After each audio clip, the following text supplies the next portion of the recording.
গেছেন কিয়ামত পর্যন্ত যারা আসবেন, এই সমস্ত মানুষের মধ্যে এক শ্রেণীর মানুষকে আল্লাহ ভালোবাসেন। এক শ্রেণীর মানুষকে আল্লাহ কি করেন? ভালোবাসেন। আল্লাহ যাকে ভালোবাসে সেই মানুষটা কত দামি, সেই দলটা কত দামি, সেই পার্টিটা কত দামি, সেই গ্রুপটা কত দামি, হ্যাঁ, সেই সংগঠনটা কত দামি, যাদের সংগঠনকে মহান আল্লাহ ভালোবাসার মেসেজ পাঠিয়েছেন কোরআন মাধ্যমে। বন্ধুরা আমার, আমরা যদি লক্ষ্য করি, আল্লাহ তাবারক ওয়া তাআলা ইরশাদ করলেন কোরআনুল কারীমে, ওয়াসারিউ ইলা মাগফিরাতিন মির রাব্বিকুম। হে দুনিয়ার মানুষ, আমি আল্লাহ যেখানে ক্ষমা রেখেছি, যেখানে মাগফিরাতের ঘোষণা করেছি, মাগফিরাতের অর্থ যদি খুঁজে বার করা হয়, উলামায়ে কেরাম আছেন, জিজ্ঞাসা করে দেখবেন, মাগফিরাতের অর্থ হলো জান্নাতের ভিতরে সুন্দর মাকাম।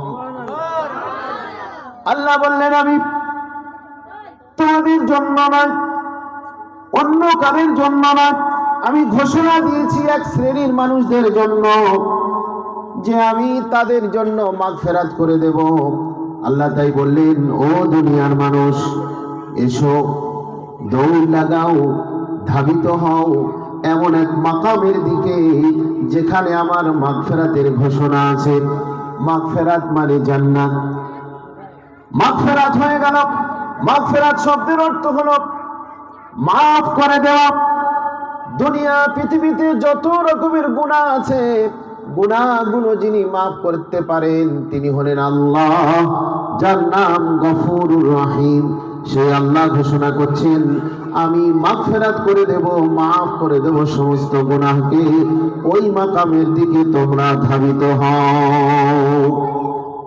অর্থাৎ মাফের পরে আমি তোমাদেরকে জান্নাত দেব, এমন একটা জান্নাত যে জান্নাতটা এই পৃথিবী থেকে অনেক গুণ বড়। জোরে বলুন সুবহানাল্লাহ।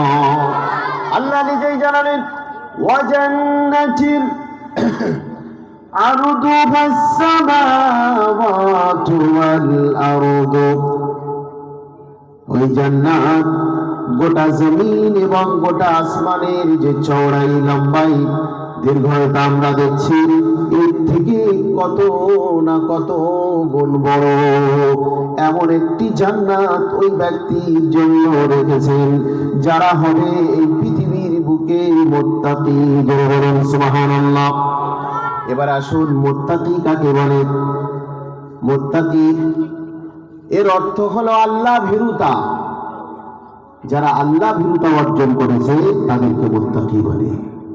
যারা এই পৃথিবীর বুকে কোরআন প্রেমিক হয়েছে তাদেরকে মুত্তাকি বলে। যারা এই পৃথিবীর বুকে নবীর সুন্নাতকে সবথেকে বেশি প্রাধান্য দিয়েছেন তাদেরকে মুত্তাকি বলে। মুত্তাকি আরো যদি আমরা খতিয়ে দেখি, যারা